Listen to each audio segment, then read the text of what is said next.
All right. Good afternoon, everyone. The State Performance Plan Technical Assistance Project is funded with a grant from the California Department of Education to the Napa County Office of Education. I'm George Trias, Director of the project, and our team is pleased to present this webinar that highlights two districts' journeys with disproportionality. Over the past few years, the California Department of Education has provided grants to districts to assist them with their disproportionate representation. These districts were required to review their policies, practices, and procedures, convene a stakeholder group, analyze their data, do an in-depth self-assessment, select a focus area to rally their efforts, all with the help of specially trained, state-approved technical assistance facilitators. Our project has provided assistance to the districts with communities of practice, webinars, and our website. So welcome, everyone. So today on this webinar, we have districts joining us that have or have had disproportionate representation, districts that are or have been significantly disproportionate, and districts that just have an interest in this important issue. So we are pleased to highlight two of those districts, West Sonoma County Union High School District, which is about 60 miles north of the Golden Gate in Sonoma County, of course, and Corona-Norco Unified, which is in Southern California. You'll see that on our map. Each district will present for about 25 minutes. At the end of each district's presentation, there will be some time for you to ask questions via the chat box. And now, I'd like to introduce Keller McDonald, Superintendent from the longest district name in California, West Sonoma County Union High School District.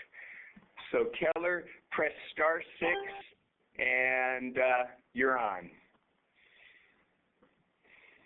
It says that I'm no longer muted. Can you hear me now? We hear you beautifully, Keller. Thanks, George.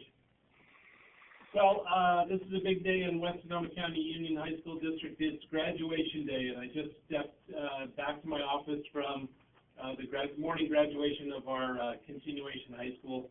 Two more graduations today, and summertime begins. So thanks, everyone, for joining today, and I hope today's presentation is beneficial.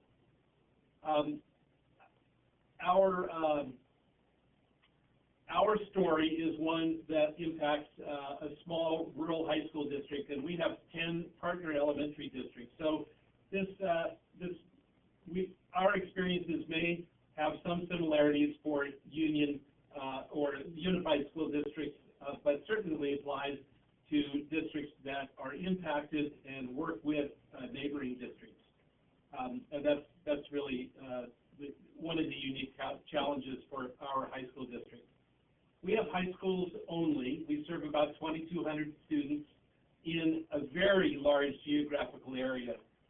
It's all of western Sonoma County. It's about 300 square miles. It goes from Bodega Bay on the coast up to Fort Ross, back inland along the Russian River to the Forestville area, actually borders on Windsor and Santa Rosa, and south to Sebastopol. We have two medium-sized comprehensive high schools. Both have been noted as distinguished schools. One of our schools, El Molino High, has had a declining enrollment problem. Our district overall has been in declining enrollment. El Molino has 8 years of declining enrollment and was a year 2 PI school in this past school year. We also have a continuation school continuation high school that I just mentioned, that has been noted as a California model continuation school for over 20 years, 5 times running. The unique or interesting aspect of our high school district is that we have 10 feeder K-8 districts, each with their own middle grades configuration. Some are separate middle schools, some are K-8 schools that have multi-graded classrooms. We also have a number of K-8 district-operated charter schools, some independent charter schools, and we have 5 alternative high schools that are either charter schools or operated as high school programs by our feeder K-8 districts. So we often joke that we're the king of alternative, small rural alternative programs. Our school district was found to be disproportionate in 2009-10. The indicators that led us to be noted as disproportionate were indicators 4A and 4B. Really, those relate to a disproportionate number of special education students who were suspended or expelled more than 10 school days during that school year.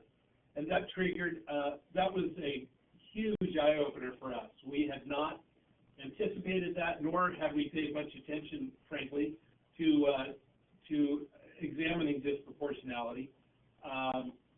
But we conducted a self-review in 2010-11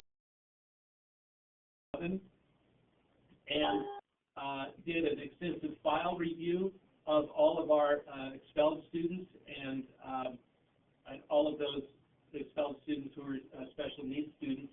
And we implemented some a corrective action plan that changed some of our district policies and impacted the procedures that we were following. One of the things that we found we needed to do and started to implement was the expanded use of functional behavioral analyses when students were moving towards a situation where they might run into an expulsion or a behavior problem that would lead to suspension or expulsion. So that led to an improvement in our district practices at that point, just from our self-study. We were selected and accepted the opportunity to become one of the grantees in the 2-year disproportionate grant process and convened a stakeholder team. We recruited an administrator from each of our 3 main sites and representatives from each of those 3 main sites, the special education department chairs from those 3 main schools, a general education teacher from each school, 1 school psychologist. We recruited one of our program specialists from our county-wide SELPA. Our county-wide SELPA serves a SELPA of 40 districts plus 3 charter LEAs, so it's a large SELPA, or it serves a number of independent separate districts. We also operate a special education consortium that serves the severely handicapped students in all of our K-12 schools in West Sonoma County. Our district operates that. So we recruited our consortium director, and I serve as the district administrator for our stakeholder team. And we were very fortunate to recruit the technical assistance of John Namkin, who lives in West Sonoma County, was well known and respected in our area as a former county SELPA director. People knew him, trusted him, and John has been an immense assistance to us in the past 2 years in our work on disproportionality. John helped plan a number of meetings and actions in 2011-12. We convened our stakeholder team 5 times. It was during the school day. We provided release time for that. And quite frankly, the first meeting was a bit of a hurdle because people really didn't have a focus or a definition of what the team's purpose was, why we were doing this work, how long it was going to take, and how come we got in trouble with the state anyway. We tried to turn that from a fix-it model to really let's explore what we're doing in our district in terms of meeting student needs, and how could our district stakeholder team have a positive ripple effect to our sites, both in special education, in general education, in the overall service to our students. John led us through a number of activities in which we examined our belief systems and the operation of our schools through various cultural lenses. We picked apart our disproportionality data for the previous year in terms of expulsions, suspensions, and we went further than that, and I applaud John for bringing, for doing the work, bringing to us data on actually the identification of our special needs students based on ethnicity and comparing that to our demographic data. And while we were not found disproportionate in those two areas, we did raise a concern internally within our stakeholder group that we brought back not only to our sites, but we shared across our partner districts, our 10 feeder districts, that our district African Americans were twice as likely as whites to be identified for special education services. And our Hispanics were slightly elevated above what we would consider as a proportionate representation. But this was created a very rich conversation among our stakeholder teams and back at our sites. We stepped back far enough to examine the disproportionality. As I mentioned, we examined our belief system, but at the same time, we talked about the kinds of policies and practices might lead us to a disproportional representation of groups of students in our special education programs, and how that might be affected by practices outside of our control as a high school district. And this was a touchy conversation because it would have been easy for many of us to say, well, our disproportionality as a high school district must be directly related to practices or policies or beliefs outside of our control in our K-8 districts, partner districts, where most of our special needs students are identified. It's not, we didn't believe that it was satisfactory to leave that assumption unchallenged, or it wasn't satisfactory to not have that conversation with our partner districts, so we carefully planned how to have that conversation. At the same time, our facilitator helped us move through select and move through a self-assessment. We used the Wisconsin checklist, which was very beneficial in our team in examining the practices and policies and beliefs in our individual schools and picking those apart to say how might those actually impact our district overall, and what might we be working on, what kind of clustered areas might we be working on that would give us the most bang for our buck. And we identified that the use of data to improve instruction was something that we needed to work on and had not achieved, even though we had picked apart at that, trying to improve that over the years. We still weren't where we needed to be. We're not yet. Interventions for struggling learners was identified as a district-wide issue that we needed to address. Closing the achievement gap was something we've been working on as a district and with other districts in Sonoma County. We certainly have made some progress, but we still see that achievement gap as a challenge. And from the Wisconsin checklist, to my surprise, we identified that support for teachers struggling with behavior management is something that came up from the teachers themselves. And so that was, it was good to identify that and to realize that's an area we need to work on. We then continued to examine our data to verify current conditions. And this has been a major improvement in a culture or cultural change for our schools. We started looking at a number of referrals as well as suspensions and expulsions based on the basis of ethnicity, gender, and special populations. We drilled down to look at graduation rates, dropout rates, completion of A to G college prep courses, enrollment and completion of career technical education sequences, and enrollment in honors and AP classes.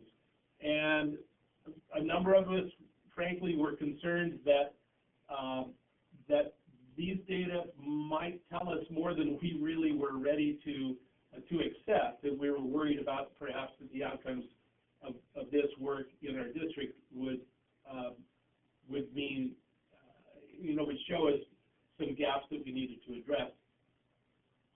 To our pleasant surprise, we did not discover internally disproportionality in, frankly, any of these areas.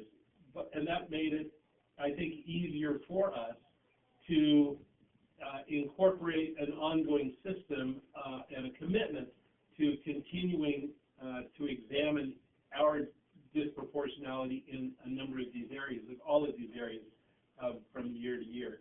And I think that has been a long-term change in our district that came out of this effort. As a stakeholder team, we identified two focus areas to continue to work on. One was closing the achievement gap, and that includes response to intervention under that umbrella. And focus area for it's actually area separated out as a separate area, but we see similarities in work in both those areas, and saw that this is an area that needs attention at our K-8 districts as well as our high school districts that perhaps we could work with our partner and feeder districts on. So in the current year, just ending, we set a goal as disproportionality stakeholder team of improving the academic achievement of underperforming students with specific attention to socioeconomic disadvantaged students, Hispanics, and EL students, and students with disabilities. A lot to bite off, but we recognize that that's a major area of improvement for us. We identified 4 major activities. One would be to incorporate, identify, and start using a district-wide data management system. I mentioned the second major activity would be coordinate at-risk services, identification and serving at-risk students with our feeder elementary districts, and engage those feeder districts in the same conversation that we had been having as a high school district about disproportionality and its ripple effect, its causes and its effect on students. And then the development of a high school intervention model. The term RTI has been not well received in our high school district, and so we're using any other term that gets to that conversation while avoiding the term RTI. But the whole idea of creating an intervention model at our high school level has been quite challenging for us, and something that we continue to work on this year and have identified as an area of continued need. Our team, with our facilitators' help, took some time to step back and realize that this process was not a 1 or a 2-year process of change, that to get long-term effects and change in this area would take a number of years. 2 to 4 years actually maybe of continued leadership and hard work. We will see some changes at that time, but our implementation may actually take longer than that as we come to look at it and realize it. But this is not an injection model, it's a long-term change. We realized that our district stakeholder team would not be effective at our school sites, and that we needed to create school site implementation teams. They really were the site representatives on our district stakeholder team, plus bringing in a guidance counselor from our counseling staff and making sure that our principal was on board. If the principal wasn't on the stakeholder team yet, the principal was brought on board as the site administrator. This is a model that is hard to grasp in 13 seconds or less, but this model is something that we refer to often, and it identifies the fact that there are many facets of input that would impact the implementation of an overall change process at our school sites. It includes staff performance evaluation, but that's really not necessarily the starting place. But all of these factors, consultation and coaching, in-service and pre-service training. Thanks for marking around. We're going backwards now, it seems, but I would use, instead of a cyclic arrow here, these various aspects are connected as a web. And so we come back to this model as a team to remind us of the various aspects and the complexity of our work. Our district plan this year was to adopt and implement a district-wide data management system. We have piloted the use of ARIES as our student information system, and have piloted over this past year the use of their parent portal, web-based teacher and parent access system. We found it very beneficial for parents and for many of our teachers to get instant access to the grades and progress of each of their students. We're beginning to use the ARIES analytic system. We have not found that to be our answer this year. Quite frankly, it's been disappointing. We're not giving up on it, but we're still we're not overjoyed with our progress in that this year. That's just like job security. We can keep working on it. We have trained, we started training last year, 28 teachers, a cadre of teachers in our data management and support, and have doubled that over the course of the year. So we did make some progress in data management. This has been, I think, the shining star of our work is the coordination with our feeder districts to identify and serve at-risk students. We have not finished this work, but to get our 10 feeder districts, their superintendents, principals, teacher leaders at the table to talk about coordinating an identification and service plan for at-risk students, and to articulate that for 8th grade students as they transition from 8th to 9th grade has been very powerful, very difficult to do, and we'll continue that work in the coming year. We hosted all of our feeder districts in a disproportionality workshop or seminar, a symposium, and we paid for their subs and their meals and invited them to the table to have a conversation about disproportionality, what we had found in our district, and perhaps ask them to, actually our facilitator brought the data for their districts, and they did much the same analysis for each of their districts. And I think that was very powerful for activity that created a lot of buzz across West County, and we will be following up on that work in the coming year. Started the work to design and implement a high school intervention model. As as I mentioned, the term RTI or RTI2 has really been a third rail in conversations on our district, so we're taking a step back and engaging the entire staff, all of our instructional staff, our teachers and instructional assistants in that conversation.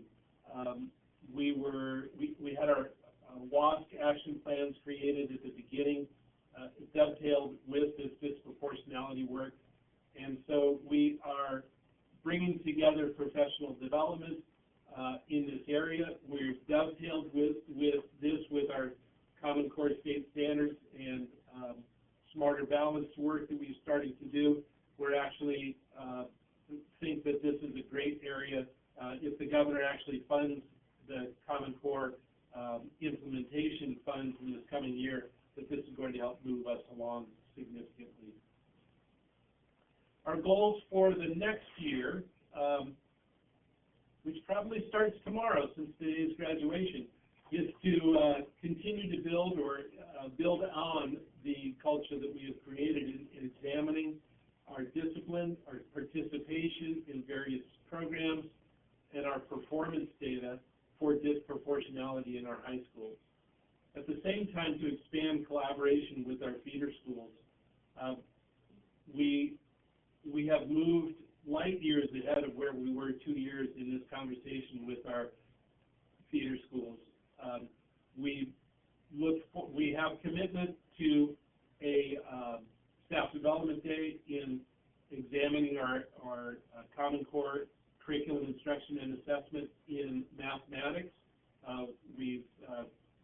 We're narrowing down to a day in September to do that with our high schools and feeder middle schools, and we will continue to examine our data and help those feeder districts examine disproportionality data, both to improve our high school 9th through 12th grade intervention model, but also to impact interventions at the secondary in our middle schools.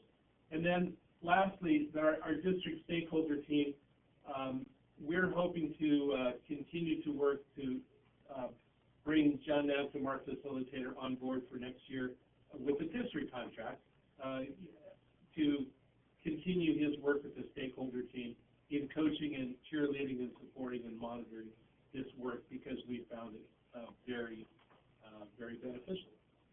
And I think with that, we'll have time for questions and answers. Great. Thank you, Keller. That was wonderful, very succinct and very comprehensive. So as I wrote, please write your questions in chat. I know that there's quite a bit of interest, and Maureen raised it, in hearing more about the work with feeder districts and how that came about. And I know you talked about that, Keller, but can you add anything more, the reception, whether it's been positively received, maybe some obstacles? I think the main, it has been positively received, but if we tried doing this a couple of years ago, it probably would not have worked. We carefully crafted that conversation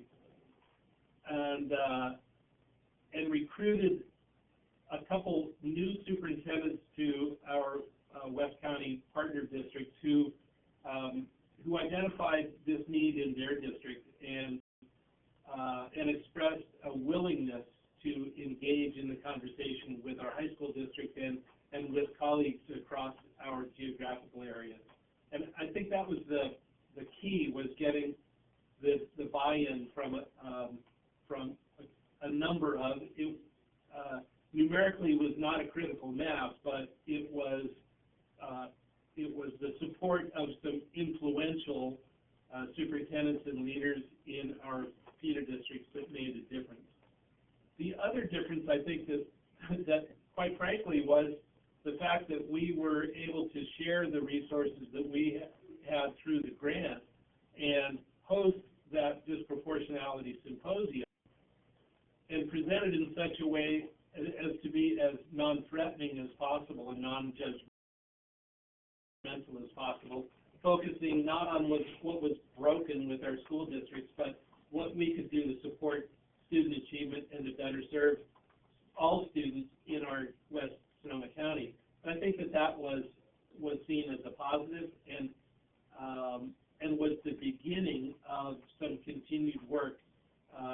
And I'm very heartened by the commitment that we have from some of those influential partner districts to work on Common Core standards in the upcoming year, because I think that we can build on those successes. That was building on the success of our Disproportionality Symposium and build on this continued conversation and improvement for all of our K-12 students and breaking down those barriers and walls between those individual districts. So, Keller, Gary types in what type of RTI interventions were employed in the district? I'd say that is still a work in progress. It is being some of our other cohort partners across the state have been way more successful than we in standardizing a pre-referral and pre-identification protocol that can be used at all their sites. We have yet to tackle or successfully transition those successful protocol into our 3 schools, but that's something that we'll be doing in the coming year. And then we've been designing, we will be implementing this year some support classes that will actually take the place of elective classes for our students, especially support classes in math and English, that are separate from directed studies or that kind of approach, in which a team of support teachers coordinates their work in their support class with the actual curriculum that those students are receiving in their core English and math classes. Great, thanks, Keller. And Gary nodded to that. And in your previous question, in your previous answer to Maureen, she gave you a lot of applause there.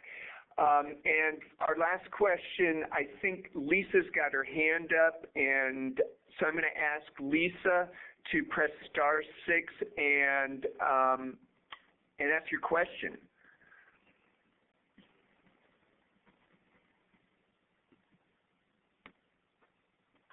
Hi there. Sorry, we posted the question in the chat, but for some reason you can't see it. Okay. So our question is, and we're here in Los Angeles, the very large school district in our state, and our question is, how did you help your schools, both in your district and in your feeder districts, how did you help them understand the relationship between the focus areas that you chose and the reasons why you were found disproportionate? And Lisa, go ahead and press *6 again, and that'll mute your phone. Thank you. Go ahead, Keller. Well, that is a great question, Lisa, and I appreciate you bringing that, because I've never really thought of that connection. But the way that we presented it was to share with our partner districts the results of our Wisconsin survey. And I think that by doing that, we admitted to them that we have strengths and we have areas of improvement, and we're going to focus on the selected areas of improvement that we found for our individual schools and then for our districts overall. And I think that helps break down almost the assumption that high schools, when they invite a conversation with middle schools, are seen as being directive and judgmental. And I think that sharing our journey to discovering the areas of improvement that we wanted to focus on humanized the process and broke down that assumption and refocused all of our conversation on students, not on we're doing or the judgment that some other school has to do something different because of what we say needs to happen. Great, Keller. Keller McDonald, from Superintendent from West Sonoma County Union High School District. If any of you have questions directly for Keller, there is his email address. He is very responsive to emails, so go ahead and email him. So again, thank you, Keller. Thanks, George. Thanks, everyone. All right. So we're going to move on now, and Linda, would you please, there you go. And there's Linda White from our Southern California district representation, Director of Special Education. So Linda White, tell us about your journey with disproportionality. And press *6. Well, good afternoon to everyone. Good afternoon. We hear you great. Let me just give a background on our school district. Corona-Norco Unified School District is currently ranked the 9th largest district in the state of California. We have approximately 54,465 students. We are a minority-majority school district.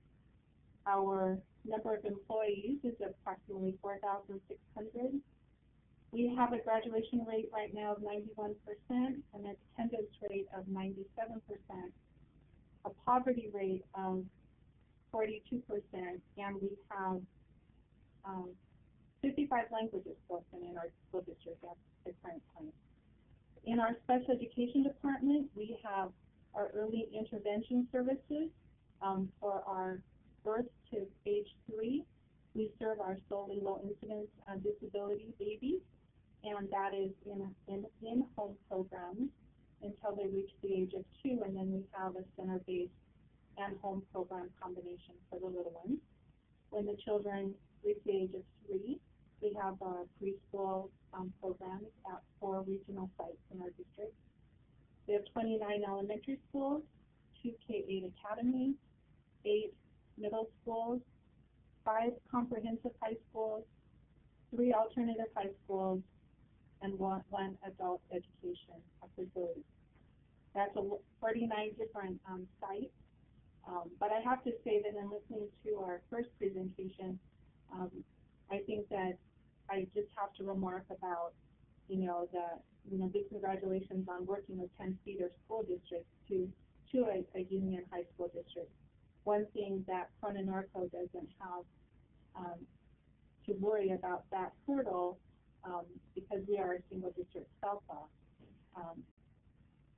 We're large, but we certainly have, challenges that are quite different from the challenges that were reported in the first presentation, and kudos to the work that you have done. We were found non-compliant in Disproportionality Indicator 10 in 2009-10, and in 2010 and 11, we were found compliant. But I have to be honest, that's really quite a well-kept secret in our school district. The fact that have not and are compliant currently, we always feel we could teeter back into non-compliance at any time if we don't continue the strong work ahead. So again, it's not something it's shared with our board and our superintendent, but really with the practitioners in the field. That's not something we brag about because we're afraid that could teeter back at any time. We too had the wonderful good fortune of working with a technical advisor, Dr. Sue Abel. Corona-Norco began working with Dr. Abel when we were part of the Special Education Teacher Professional Development Grant, and when we were awarded this grant and had the opportunity to see Sue's name on the list of facilitators, we, of course, put a phone call into her right away, and she has been an excellent partner. She knows our district very well, and she's very much an unbiased set of eyes. She has worked in many school districts in the Southern California area and is very good about sharing the best practices receive as she journeys around to our surrounding school districts. We too assembled a disproportionality team, and it was really important that we had many different stakeholders involved in our team. We know that we must look at the work from general education, the teachers in the field. We needed site administrators, school psychologists, we had special education teachers, we had district office and administrators, and one key component that was with us from the ground floor was members of our Teachers Association. We too did 2 surveys. The first survey that we did was the inventory of supports and services for students with disabilities. This survey was first conducted by a school district in 2010, and then again in 2012. And we embarked on these surveys as part of the requirement for our district program improvement. And I've included the website here on the slide for anyone that would be interested in taking a look at this tool. It's a very good tool to use, in addition to the Wisconsin survey that we used as well. So the Wisconsin survey was conducted in 2011. So we've had a survey of our policies, practices, and procedures for 3 years in a row. So we felt that we had a good amount of data to look at in order to choose our focus areas. The focus areas that we chose, you'll see are divided up into 4 different areas. Again, our plan was developed from these 4 steps: the review of the data, from the inventory of student supports and services, the review of the Wisconsin survey, looking at our key areas of focus, and then, of course, we had assembled the disproportionality team. The 4 focus areas that I'm going to go through for you are the following. We really needed to look at a revision of our student study team, policies, practices, and procedures. This was a huge area that was very evident in all the surveys we have taken. Basically, with 49 different school sites, every site had a student study team, but the paperwork that sites were using varied from site to site. There wasn't a consistent implementation of the looking for learning goals and coming back and remeeting. So this was a key area that we really needed to focus on. In addition to that revision of the SST process, we looked at the development of a behavioral intervention pyramid. We too looked at response to intervention and instruction through a pilot at 3 elementary schools that I'll describe for you.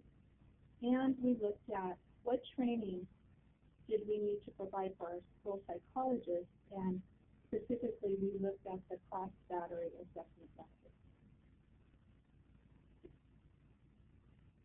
When it came to working on the SST process, we assembled our team, our stakeholder team, and we asked all of our school sites to send to us the forms that they were currently using.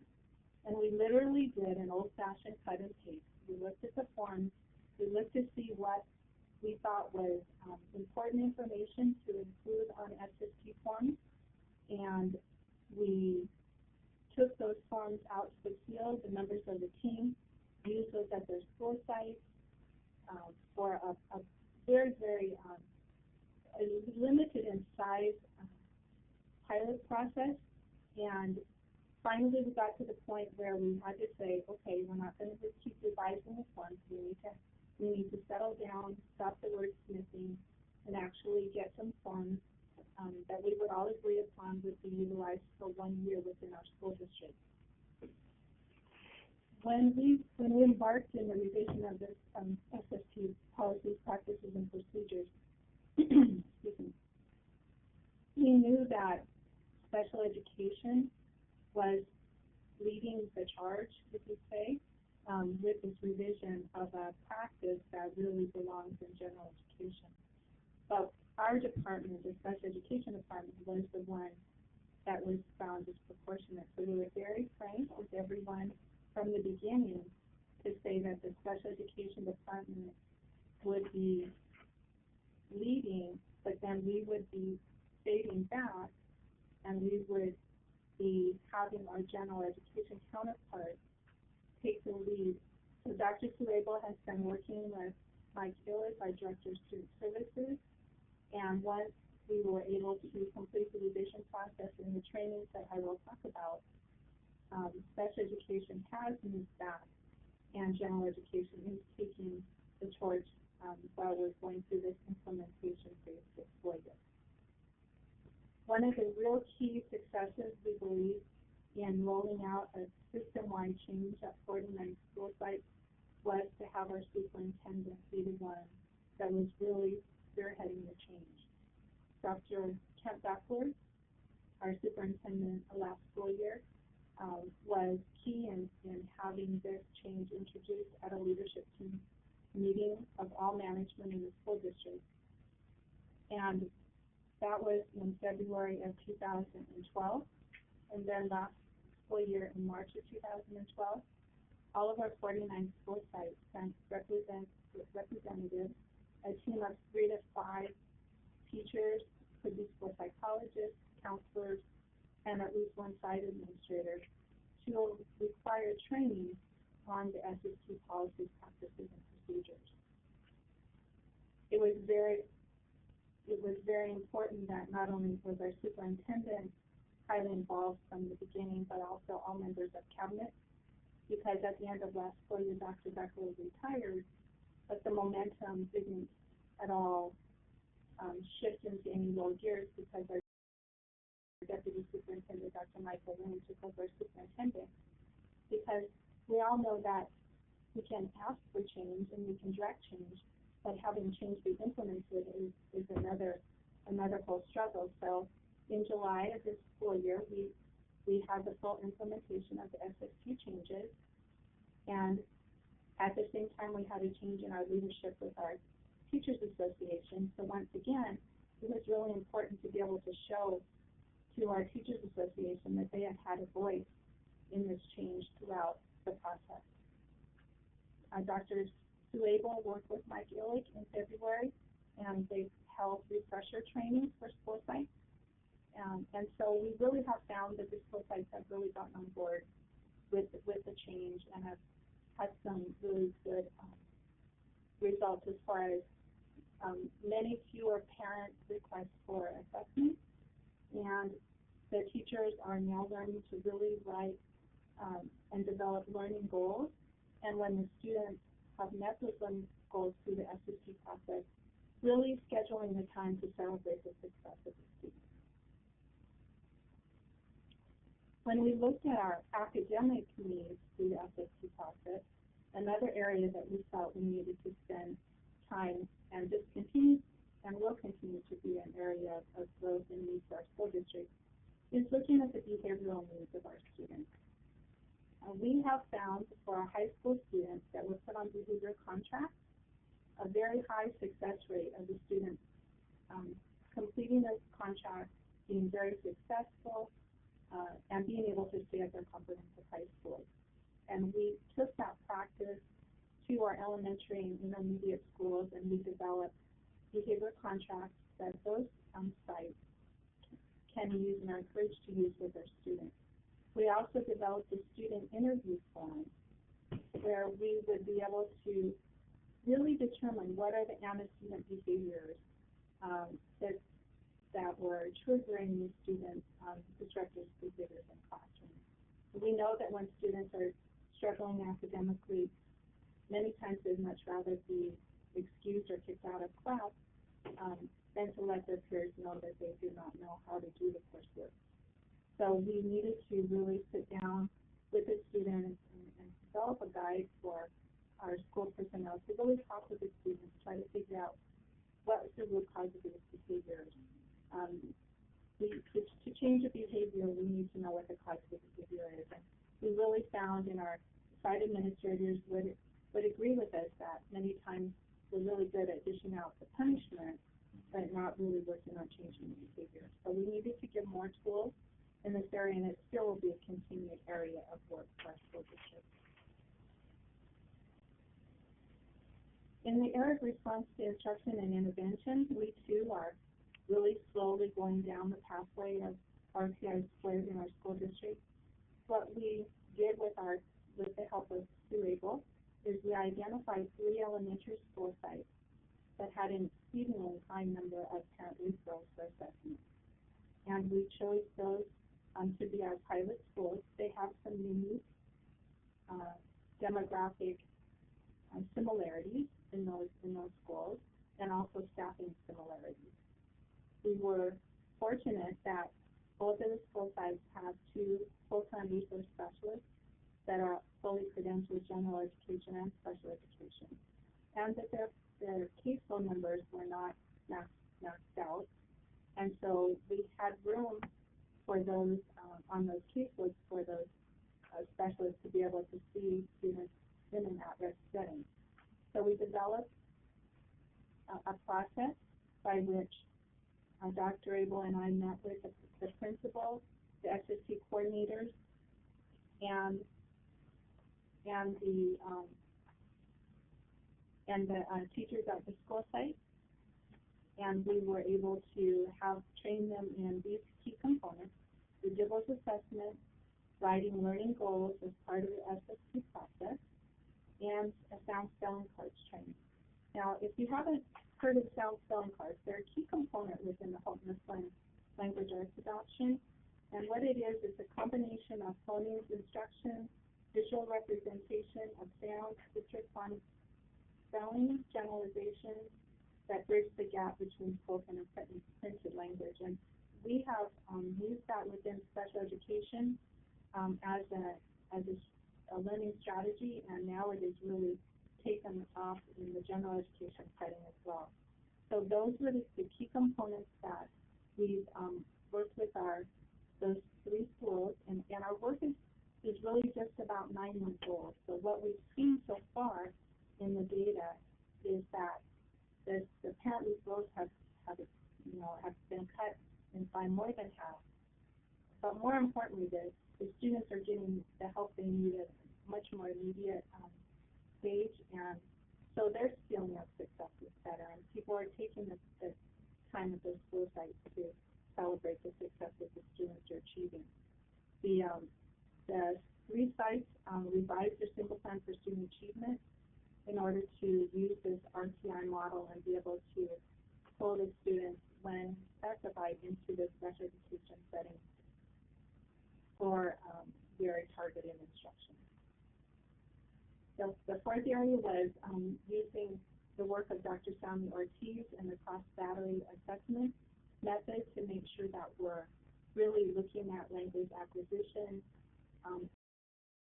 and disability areas, and we found that his work was very important to our school psychologists. We have a number of psychologists that have been trained by Dr. Ortiz and share that training with their colleagues. We have a team of 24 school psychologists in our school district. So once again, we have an action plan for over-identification. We felt that increasing administrative awareness and support, starting at the superintendent level and going to all levels of administration, was important. We need to continue to collect the data on referrals for special education assessments, and we can do that through our data management system. We are looking at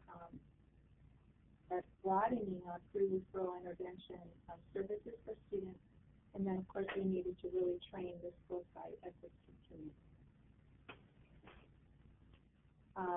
As our district went into year 3 of program improvement, it was also really important that we made sure that all of our work was included in the district's program improvement corrective action plan, again, to ensure that our disproportionality does not become an overrepresentation as it has been in past years. So what we learned, again, was that the SST process was completely outdated and it wasn't consistent, and that needed to be rectified. We learned that getting the support from the superintendent was very crucial, and that really helped to lead the change that we've been able to see through the implementation phase this school year.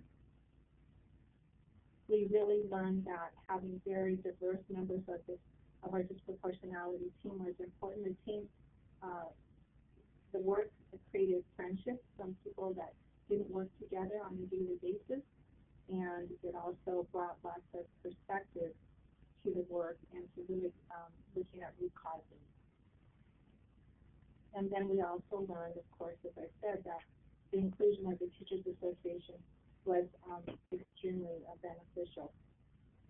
One thing that we've done now to carry on our work is our district, like I'm sure all of you, are embarking on curriculum guide committees for the implementation of the Common Core state standards. One thing that we've done is we've made sure that there is on every one of the committees, whether it be a transitional kindergarten to grade 8, language arts and math committee, or a high school subject matter committee, that there is one person on the committee who has a focus with students with disabilities, one person that has the focus of English learners, and one that's representing students living in poverty, in addition to the other members of the team. So that we have that lens across all of those committees.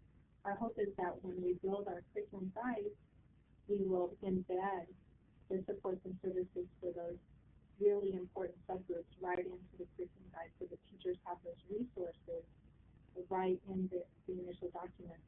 When the California standards were implemented prior, the inclusion of those three significant subjects was not at the beginning stages, and we didn't want to replicate that this time around. So we really have everyone right there on at the table doing the planning with the idea that all the curriculum guides will be ready for distribution to our teachers in March of 2014. So with that, we'll go to questions and answers. Great, Linda. Thank you so much. So first, there's been a couple of requests for the SST guide and the forms, and Connie has put that link in the chat box, and that is the guide that's dated April of 2012. Is that the most current one, Linda? Yes, that is. And, okay. And if you have any difficulty and it's not something that you can get into and revise, you certainly can email me at the email address below, and we can send you one that's an unlocked document. It's certainly there to be shared and use what is appropriate for your school district. Super. That's very generous of you. So another question, in fact, Keller wrote, great approach to having special ed staff lead implementing new SST process with clear expectation that they will step back and general ed will have to take over. Will site administrators lead this transition from special ed to general ed SST responsibility? Well, when we required that every school site have a site administrator at the SST training, that was the reason why we did that, is to make sure that this really become the general education function that it needed to be. So it's absolutely the responsibility of the school site administrator to make sure that the training and the processes are being used appropriately and consistently at their school site. And again, Dr. Mike Illett from Student Services, representing the general ed side of the house, would be the one to, check in and look at this through this implementation phase. Just like with any school district, you're going to have, rock star schools that are really on board and really embracing this, and we've had some schools that we've had some pushback on. And again, it's beneficial that we have the Teachers Association with us in the beginning, because teachers were part of the decision making. So, but absolutely, it has shifted very nicely back into general education right along. Great. Other questions? You can, raise your hand, or you can write your questions in the chat box. Keller writes back in the chat, including special ed, EL, etc. reps on your Common Core curriculum instruction and assessment development is a great approach. It may be a way to utilize Governor Brown's Common Core implementation money, if we get that money, to address disproportionality at the same time we're addressing Common Core. Right on, Keller. Great idea. And Reen chimes in, yes.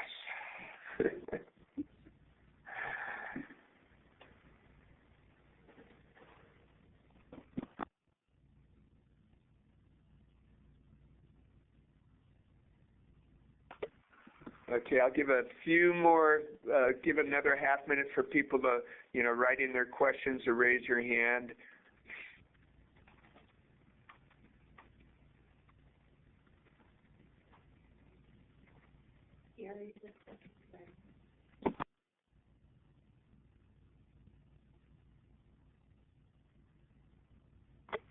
Okay, so Linda, how did you address the high number of parent referrals?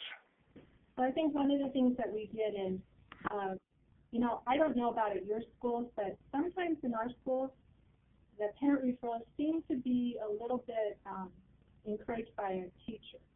And so one of the things that we've really impressed upon our schools is that when a parent referral for assessment comes in, we know that the assessment plan must be presented within 15 days of that written request for assessment. But we're not allowing the schools to bypass the SST process. In fact, the collection of the data and preparation of the forms is really done on a very short timeline. And we have found that bringing the SST team together and really looking at whatever the parents' reason for request for assessment has been. Most of the time, parents just want help for their students' safety, an academic, a behavioral, or maybe an attendance difficulty, and they want help for their children. And it's not necessarily through special education. They just want help, and that's the only sort of road that they see at that time. So having that across-the-table conversation based on data has number one, really opened the doors for the students to get the help they need and for parents to feel heard. But I think secondly, when we did have some school personnel that were really encouraging parents to write letters as a way to circumvent the SST process, it was a message pretty loud and clear that there wasn't a way to circumvent the process. We're still going to go through the process. The process is important. If we do need to assess the student, then we need to use the data that we have, and the school psychologist needs to be at the meeting to hear what those concerns are so that we can properly assess. I think another area that we've used is we've really used the DIBLS assessment, especially in our pilot schools, to really look at where the deficits are and use that for progress monitoring throughout their intensive intervention. Super, Linda. Thank you so much. Wonderful presentation. Both presentations were very, very informative. So in closing, I just wanted to alert you to an upcoming webinar. It's going to be on August 28, 2013 at noon, and it's going to be on disproportionality in English learners, and this is going to be working with the Equity Assistance Center at WestEd, and so mark your calendars for that. More information will be coming. So with that, that's how to contact us and our team. This concludes this webinar. Have a wonderful, wonderful afternoon. Goodbye.